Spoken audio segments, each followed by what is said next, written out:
Hello yes welcome to our channel. నేను మీ anchor రేఖ. ప్రస్తుతం మనతో పాటు ఉన్నారు ప్రముఖ ఆస్ట్రో న్యూరాలజీ రెహమాన్ గారు. సార్తో మాట్లాడేద్దాం. నమస్తే సార్. నమస్తే అమ్మా.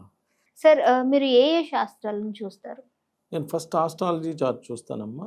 ఆస్ట్రాలజీ అనేది ఒక అద్భుతమైన సబ్జెక్ట్. అసలు మనం ఏం చదువుకోవాలి, ఏ జాబ్ వస్తుంది, మ్యారేజ్ ఎప్పుడు అవుతుంది, సంతానం ఎంత, హెల్త్ ప్రాబ్లమ్స్ ఏమైనా ఉన్నాయా, ఇలాంటి అద్భుతమైన విషయాలను అన్నింటినీ తెలియజేసేది ఆస్ట్రాలజీ.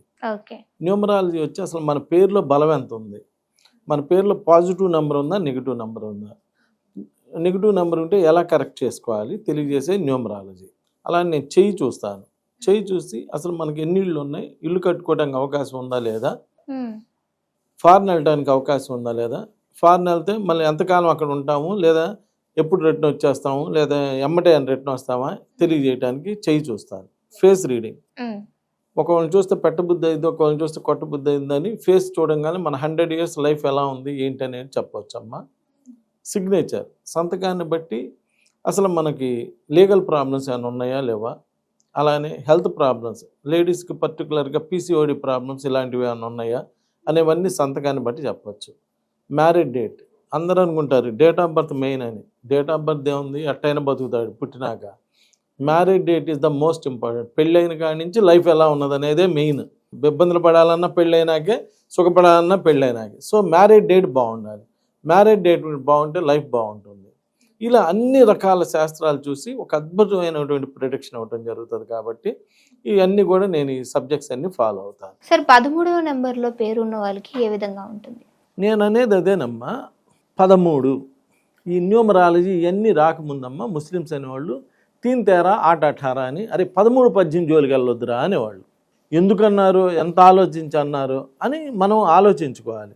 అలా కాకుండా ఇప్పుడు అమెరికా వెళ్తే అమెరికాలో ఇప్పుడు అందరూ అమెరికాలో ఉన్నారు, వాళ్ళని అడిగాలి మీ అమెరికాలో 13వ నెంబర్ ఉండిద్దని. ఇళ్ళ నెంబర్లో 1 2 3 12 12 14 ఉంటుంది, 13 ఉండదు. ఎందుకు ఉండటం లేదు? The English people it is inauspicious number అని ఆ 13వ నెంబర్ వాడరు. ఇప్పుడు మీరు వీడియో తీసుకొని హైటెక్ సిటీకి వెళ్ళాలి, రూమ్లు ఉంటాయి కదా, 1 2 3 12 12 14 ఉంటుంది. అదేంది 13వ నెంబర్ ఎందుకు లేదు? ఒక నెంబరే వాడటం లేదు. ఏదైనా హోటల్కి వెళ్ళాలి, పెద్ద హోటల్స్కి వెళ్తే అక్కడ ఒక 100 రూమ్లు ఉన్న ఒక 20 రూమ్లు ఉన్న దానికి వెళ్తే దానిలో 13వ నెంబర్ ఉండదు. అరే ఇక్కడ ఏంది 13వ నెంబర్ 1 2 3 12 తర్వాత 14 ఎందుకు వచ్చింది అని చెప్పి క్వశ్చన్ చేయాలి. క్వశ్చన్ చేస్తే కదా మనకు అర్థమయ్యేది.